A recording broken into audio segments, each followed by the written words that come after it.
This is the Big O Show. This is the Big O Show.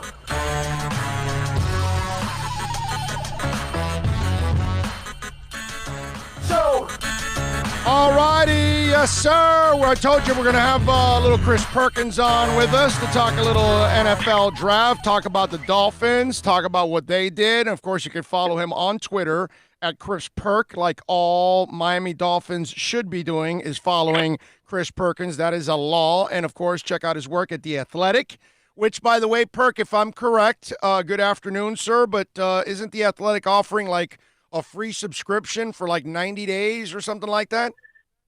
Yeah, we got a 90-day free trial period, man. So go in there and check it out. Check out what we do. Obviously we don't have live sports right now, but you will find stuff on your favorite team in whatever sport it is, whether it's hockey or baseball, basketball, football, college sports. So go in there and check us out.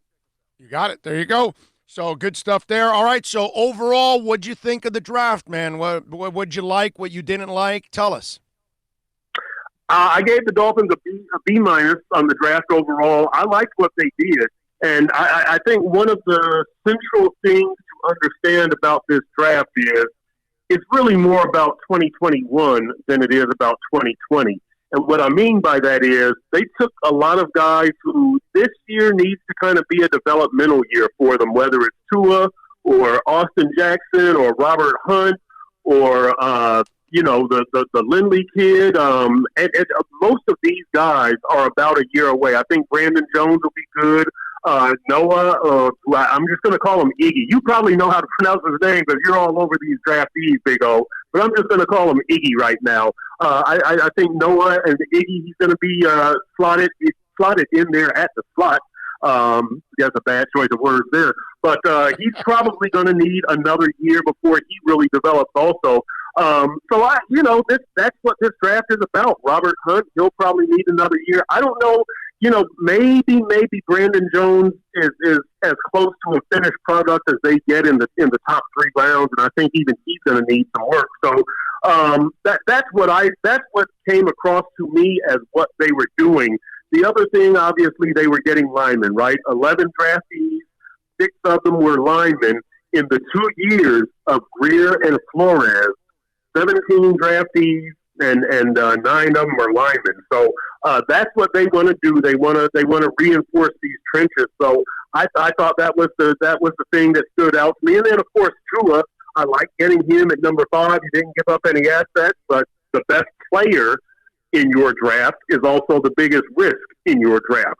Still, I liked it. B minus.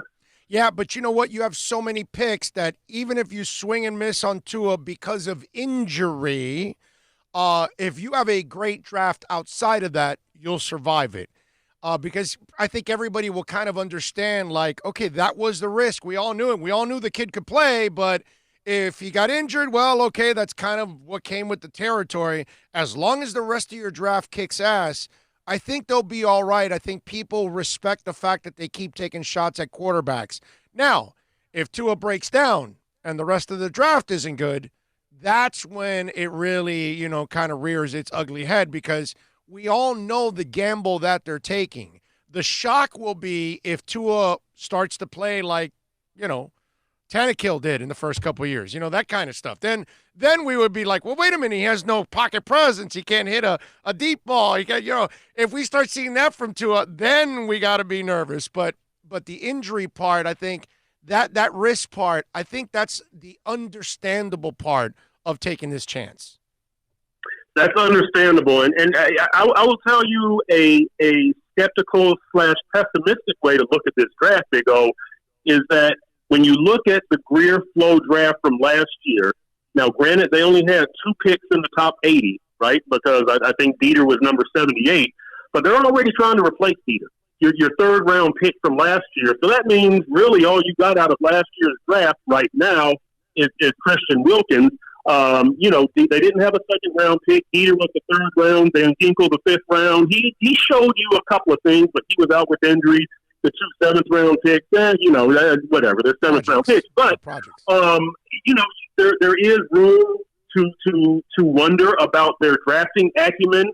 there is room to wonder about their judgment of offensive linemen. Really, what saved the rookies last year were the undrafted rookies, right, led by Nick Needham and Preston Williams. So there is, when you look at Robert Hunt and Austin Jackson and look, Curtis Weaver and Jason Strowbridge, you can look and be, I'm not sure about these guys. So I don't think it's mostly about Tua, but I think the Tua thing to me would be the most understandable because you understood the risk on him coming in.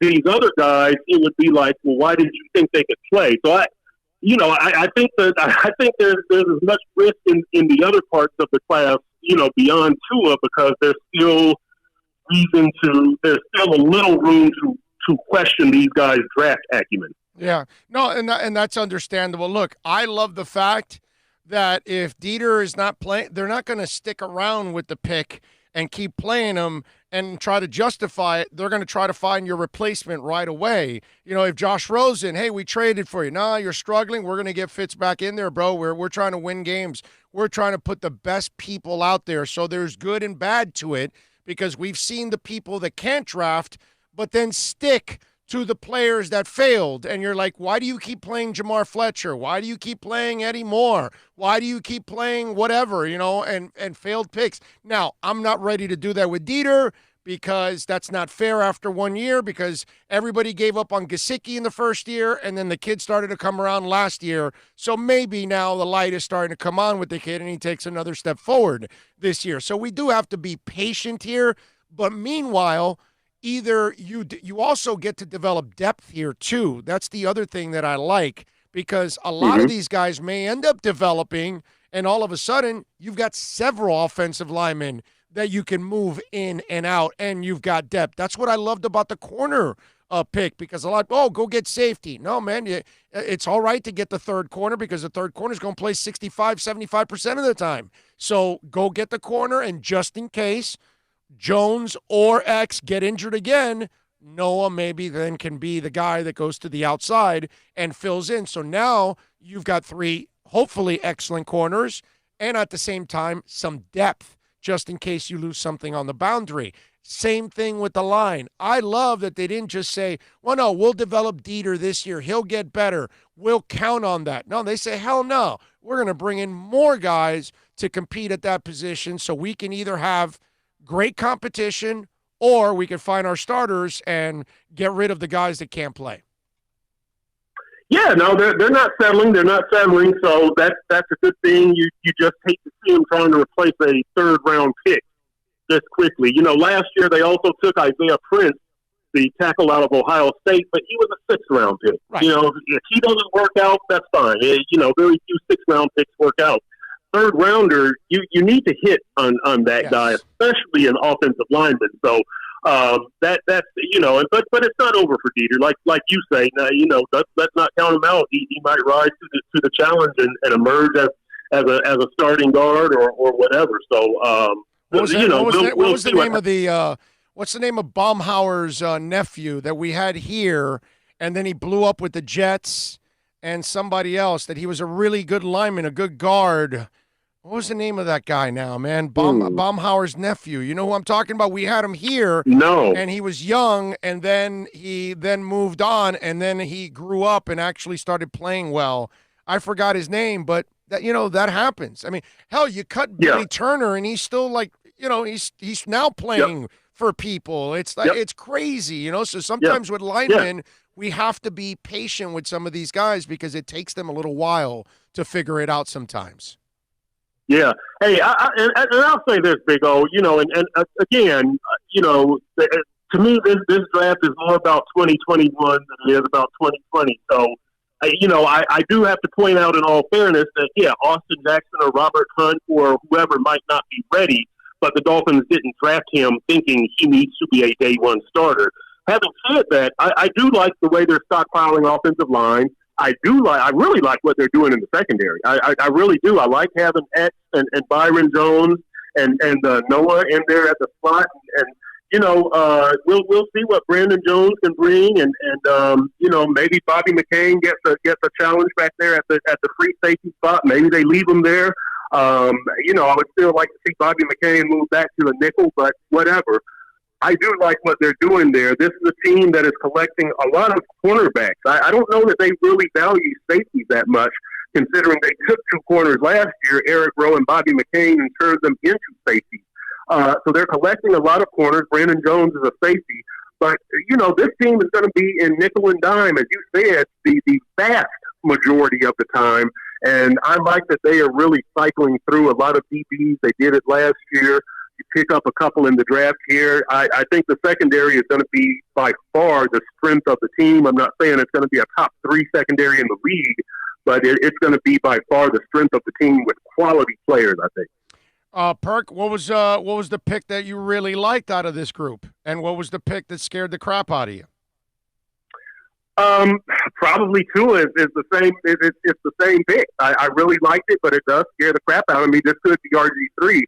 Going past that is probably Brandon Jones, the safety out of Texas, the 3rd-round pick, because he's a guy who likes to be physical. He's got some ball tracking skills. He's got some coverage skills, but he likes to be physical. He's kind of got that Rashad Jones type mentality, just a hard hit. He's going to bring the wood. So I would really say, while the draft is not all about Tua, again, he's your most talented pick. He's your riskiest pick. But the Brandon Jones pick, I really like that also. Yeah, for me, I was definitely a fan of the Brandon Jones pick, I think. The one that's kind of where I think they took a little bit of a gamble was the Raekwon Davis pick. That's the one that I think is a little bit of a gamble because his numbers went down every single year, so they must have seen something in him that they like and that they think they can bring out of him. It almost reminded me a little bit of Jimmy Johnson and Darryl Gardner. And Gardner was that top 5, top 10 type talent that falls in the draft. And Jimmy's like, no, we'll get him to play well. And he did. He was as disruptive as it could possibly get at times here in Miami because he was a freak. That's the one that I look at and I say, okay, here's a coach saying, no, I can coach him up and get him better. I like the Raekwon Davis pick because you don't need him to be a starter. You need him to be a rotation guy. Plus, he's got the versatility 3-4-4-3. So, if he's your first-round pick, then I think it's a little more critical that he gets out there and plays, day one at the top of his game. But if he's a little inconsistent or if he isn't physical enough or whatever, to me, he's part of a rotation. He'll be behind Godshaw and Wilkins, and we'll see Strobridge might work his way inside a little bit also. So I think it's worth the risk. It is a risky pick because of how his numbers decline, but I liked it. Let me just say this very, very briefly, Big O. The long snapper pick. He sounds. Just indulge me for 1 second. He sounds like a great kid. He followed his brother at LSU. His brother is the deep snapper in Buffalo. Got I think a 2-year contract extension this offseason. He is a legitimate NFL prospect at long snapper. But Big O, do you have to use a draft pick for this guy? Could you sign him as an unrestricted free agent and take a flyer on a linebacker or a receiver in the 6th round? Okay, I'm done. I'm done with that, Big O. I'm done. I understand it. I get it, but come on. I'll give you one reasoning behind it. Clearly, they had conviction in him because they didn't even make a competition out of it. They cut Tabor right away. So no, seriously. So that tells me that they love this kid and they didn't want to get into the stupid free agent battle with the money and the risk of not getting him. So they said, screw it. We already got an extra 6th-round pick next year by trading one of our 7th-rounders. Let's use it on this kid. Let's lock in a guy we know we're going to use, because that's what that tells me. When you cut the other guy right away and there's not even competition, that tells me you love this guy that much that you found your long snapper. So, I got to give them the benefit of the doubt here. And it's a 6th-rounder. It's not the end of the world. As long as he's good, you're all right, man. I mean, as long as he's not snapping the ball over people's heads, you'll be all right. I think you'll be able to justify it, is what I'm saying. Yeah. I will tell you one thing that was interesting about him, to kind of, go 180 degrees in a different direction. He is diabetic. And I asked him about that on the teleconference, and he said he's been taking extra precautions right now during the COVID-19 threat to making sure that his blood sugar is okay. And I asked him about being in a locker room with 90 other people or 89 other people, and he said his doctors, said as long as he minds his blood sugar, that he should be okay. So whenever these guys report, and if there's still a COVID-19 threat, at least Blake Ferguson, correct? It's Blake Ferguson. I think he should be okay even with his diabetes. He's an extra risk. He's at extra risk, but he sounds as though he's got it under control. Very sharp dude, by the way. I think he's already got his master's and very, very impressive. Did a good Ed Orgeron impression for us on the conference call. Great sense of humor. So I like the kid. It's, I just had some been about the 6th round pick, but he sounds like a genuinely good guy, really. And on the flip side, there, a great move to get Matt Breida with a 5th rounder. To get a guy like that with that speed, that is just absolutely awesome. With him and Howard, I was thinking about this. I would imagine that it's him and Howard, and then you've got Balaj and Gaskins battling for that 5th spot, because I think Malcolm Perry and Patrick Laird are going to be those guys that are going to the Mr. Do-It-Alls and catch passes and all kinds of crazy stuff out of the backfield and that kind of stuff. So I could see Breida and Howard, Malcolm Perry and Patrick Laird as your top 4, with Balaj and Gaskins battling for that 5th spot. Yeah, and it'll be interesting to see if they keep a fullback. Chandler Cox last year, one of the 7th round picks. Gaskins is coming off of the injury also. So I kind of look at the running back thing. If I look at that room right now, I give it a grade of C. Both Howard and Breida have had some injury issues. Breida, you might just be renting them, right? Because it's the final year, $3 million. And I kind of feel that this is more of a patchwork deal than a permanent fix. Oh, for sure. I found it very interesting, the report that they had talked about acquiring Fournette and Gurley.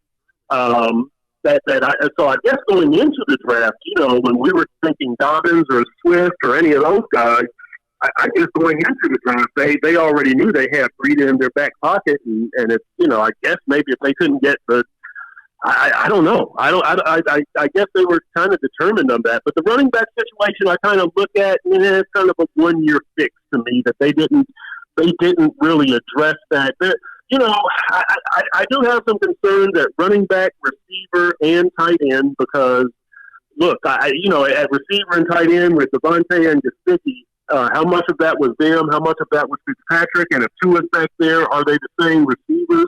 So I don't know, but I do think they did the right thing by not drafting a receiver and not drafting a tight end.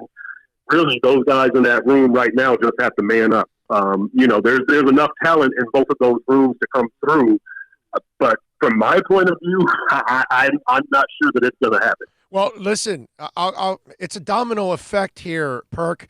If the line plays better, the offensive line improves. Your quarterback's going to improve. Your running backs are going to improve. Your tight end's going to improve. Your receivers are all going to – everybody will look that much better if you have a better offensive line. There's no doubt in my mind with that. So that's their first step. And as for the running back, I want to explain to people because you nailed it, dude. This is a transition backfield. Breida's on a 1-year contract. Maybe they tag him for a year if they feel like it to keep him for another year. He is young, so they could build on him if they want.